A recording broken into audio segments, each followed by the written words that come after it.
भोजपुर जिले के शाहपुर थाना क्षेत्र के बिलौटी गांव में भरत भूषण तिवारी की 13वीं के अवसर पर आयोजित प्रेस वार्ता में आंदोलन को राष्ट्रीय स्तर पर ले जाने का ऐलान किया गया। प्रेस वार्ता में आपको बता दें कि सुप्रीम कोर्ट के अधिवक्ता अनिल मिश्रा, वीर शहीद भरत तिवारी न्याय संघर्ष मोर्चा के संयोजक पंकज त्रिपाठी और हाईकोर्ट के अधिवक्ता एवं क्षत्रिय करणी सेना के राष्ट्रीय संयोजक डॉक्टर अनिल कुमार सिंह ने न्याय मिलने तक आंदोलन जारी रखने की घोषणा की। सुप्रीम कोर्ट के अधिवक्ता अनिल मिश्रा ने कहा कि 17 जुलाई को दिल्ली के जंतर मंतर पर शांतिपूर्ण धरना प्रदर्शन किया जाएगा। उन्होंने बताया कि देश भर में हस्ताक्षर अभियान चलाकर प्रधानमंत्री और राष्ट्रपति को ज्ञापन सौंपा जाएगा। उन्होंने न्यायिक जांच पर सवाल उठाते हुए कहा कि मामले में भारतीय न्याय संहिता की हत्या से संबंधित धाराओं के तहत प्राथमिकी दर्ज होनी चाहिए। साथ ही एसपी समेत सभी संबंधित पुलिस अधिकारियों की भूमिका की निष्पक्ष जांच तथा जांच की निगरानी किसी सिटिंग जज से कराने की मांग की गई। उन्होंने कहा कि संबंधित पुलिसकर्मियों को पहले निलंबित कर उनके खिलाफ कार्रवाई की जानी चाहिए। 100% अगर कोई इवन मैं कहता हूँ जांच हो, कोई अन्वेषण हो, कोई इंक्वायरी हो, कोई इन्वेस्टिगेशन हो, उस समय जो ऑफिसर उसके लिए जिम्मेदार हैं, रिस्पॉन्सिबल हैं, उत्तरदायी हैं, उनको कम से कम दूसरी जगह ट्रांसफर कर दिया जाए ताकि हस्तक्षेप ना हो सके। आप रोज देख रहे होंगे मीडिया पे, रोज ही स्टेटमेंट आ रहे हैं कि कोई ना कोई अधिकारी रात के समय चुपचाप से आता। क्यों आते हैं आप? यहाँ क्या पे आतंकवादी इकट्ठे होते हैं? यहाँ कोई क्रिमिनल लोग आते हैं, अपराधी लोग आते हैं? बताएं ना आप, कौन अपराधी इकट्ठा हो रहा है, कौन से हथियार इकट्ठे किए जा रहे हैं? और आके धौंस देते हैं, उनको धमकाते हैं कि आगे की सब सारी प्रक्रियाएं बंद की जाए। क्यों बंद की जाए? आप किसके कहने पर कार्य कर रहे हैं? आप रात को आने की आवश्यकता क्या है? आपके पास आज ओकेजन या कारण क्या है, क्यों आ रहे हैं? Whether are you having any investigation, whether investigating the matter? नहीं, नथिंग इज देयर। कोई इन्वेस्टिगेट नहीं किया जा रहा मैटर को। जो उनने एफआईआर कर दी, एक बहाना बना दिया, उसके अलावा कुछ नहीं है।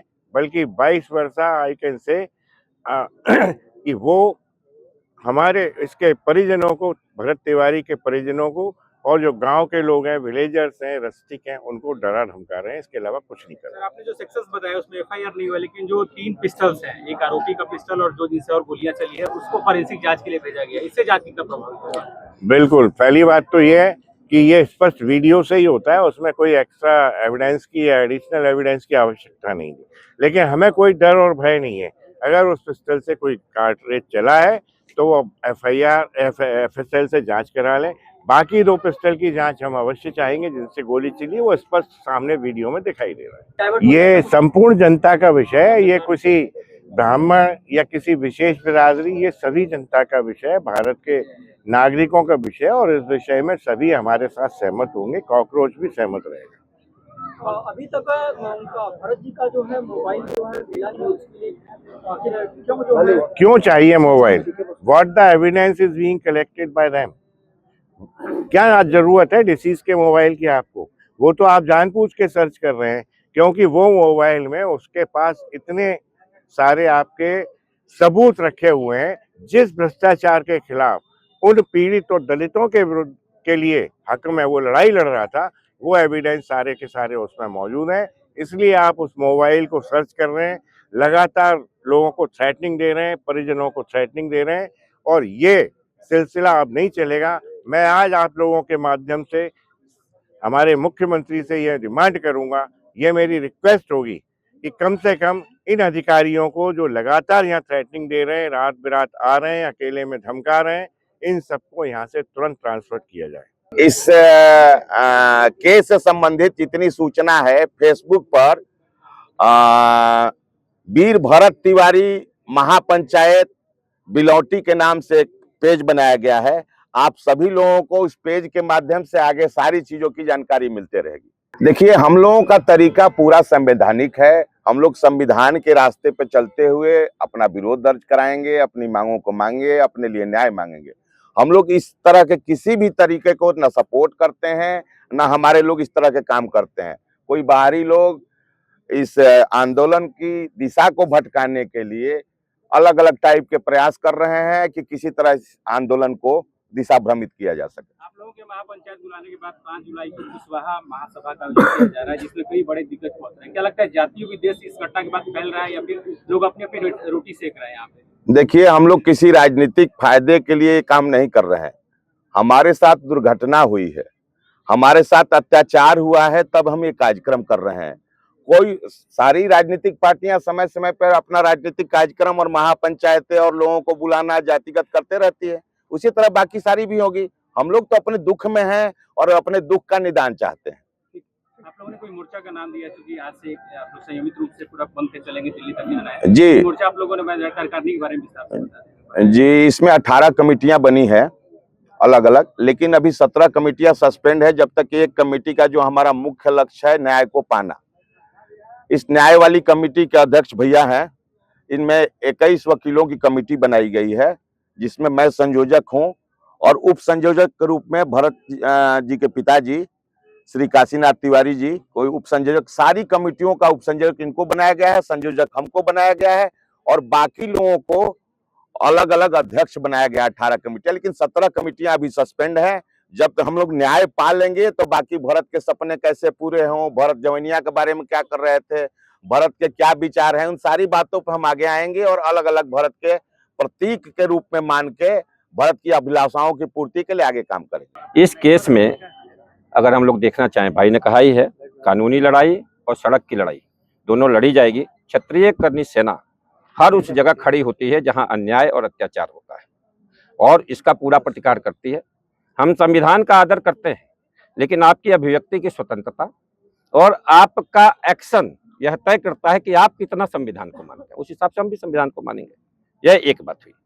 दूसरी बात यह हुई कि जो FIR हमारी जो प्रयास रहेगा हमारी पूरी टीम का, वो यह रहेगा कि FIR का जो मूल तहरीर है, जो उसका जो लिख के दिया गया है, उसके आधार पे FIR दर्ज हो, उसके आधार पे। और इसके लिए संवैधानिक दायरे में, कानूनी दायरे में प्रावधान है कोर्ट का।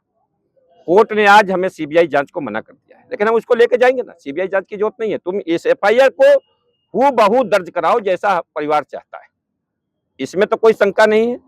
अगर कोर्ट उन सारे आरोपों को मानती है, मतलब यह नियम है, क्रिमिनल प्रोसीजर कोड का यह नियम है कि जो पीड़ित है उसकी FIR दर्ज करेगी और उसके आधार पे जो धाराएं बनती हैं उन धाराओं में केस दर्ज होगा। अगर पुलिस नहीं दर्ज करती है तो न्यायालय उन धाराओं में अमेंडमेंट करती है, यह निश्चित है और हम यह सुनिश्चित कर देंगे। एक पहली बात हुई। दूसरी चीज है कि यह मुद्दा, एक युवा जिसको निहत्था करके और हत्या कर दी गई प्रशासन द्वारा, वीडियो वायरल है, इसमें कुछ हमें कुछ कहने की जरूरत नहीं है, तो स्पष्ट है कि एक हत्या है। 302 का मुकदमा दर्ज होना चाहिए था।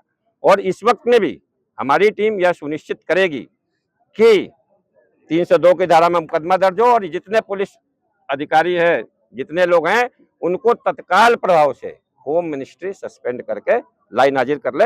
और जब तक जांच चलती है, जब तक इन्वेस्टिगेशन, पुलिस इन्वेस्टिगेशन पूरा नहीं होता, क्रिमिनल इन्वेस्टिगेशन पूरा नहीं हो जाता, तब तक के लिए उनको बहाल करने की आवश्यकता नहीं है, वो इंटरफेयर कर सकते हैं। 2 चीजें हो गई। तीसरी चीज हम यह सुनिश्चित करेंगे, साक्ष्य संकलन। मुख्य मुद्दा क्या है? यह लड़ाई अंत में जाकर के कोर्ट में लड़ी जाएगी। भैया मिश्रा जी भी सहमत होंगे इस बात से। तो जब यह कोर्ट में लड़ी जाएगी तो हमें साक्ष्यों को संकलित करना होगा। हमारा मुख्य ध्यान किस चीज पे होना चाहिए?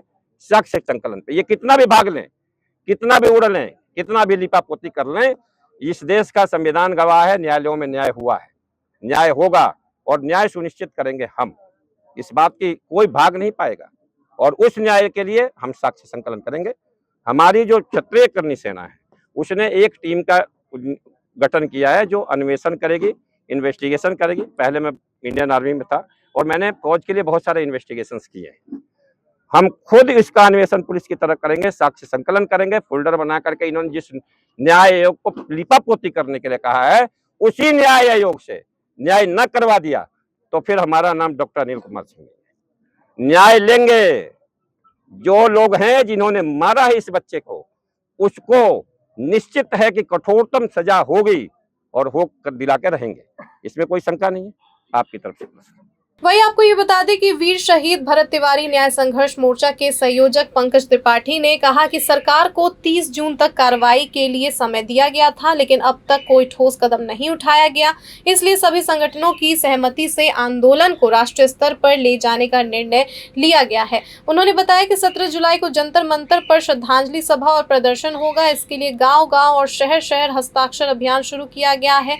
उन्होंने कहा कि पहले बिहार विधानसभा घेराव की योजना थी, लेकिन बाद में निर्णय लिया गया कि मामले को सीधे प्रधानमंत्री और राष्ट्रपति के समक्ष उठाया जाएगा। पंकज त्रिपाठी ने बताया कि आंदोलन के संचालन के लिए वीर शहीद भरत तिवारी न्याय संघर्ष मोर्चा का गठन किया गया है। इसके तहत 18 समितियां बनाई गई हैं, जिनमें फिलहाल न्याय से जुड़ी समिति सक्रिय रहेगी। 21 अधिवक्ताओं की कानूनी समिति गठित की गई है, जिसके वह स्वयं संयोजक हैं, जबकि भरत तिवारी के पिता बता दें कि काशीनाथ तिवारी को उप संयोजक बनाया गया है। उन्होंने कहा कि आंदोलन पूरी तरह संवैधानिक और शांतिपूर्ण तरीके से चलाया जाएगा। वहीं हाईकोर्ट के अधिवक्ता एवं क्षत्रिय करणी सेना के राष्ट्रीय संयोजक डॉक्टर अनिल कुमार सिंह ने कहा कि संगठन कानूनी और संवैधानिक दायरे में रहकर न्याय की लड़ाई लड़ेगा।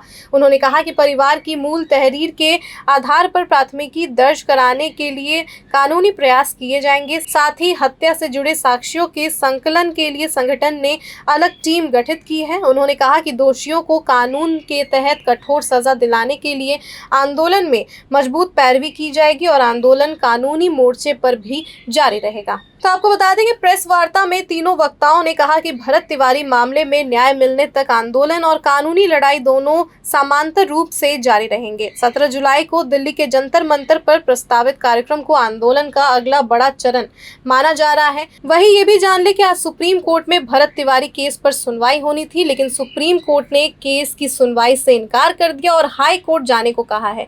तो अब सभी की नजरें 17 जुलाई को दिल्ली के जंतर मंतर पर प्रस्तावित कार्यक्रम पर रहेगी। आगे क्या कुछ अपडेट्स रहते हैं वो हम आप तक पहुंचाएंगे।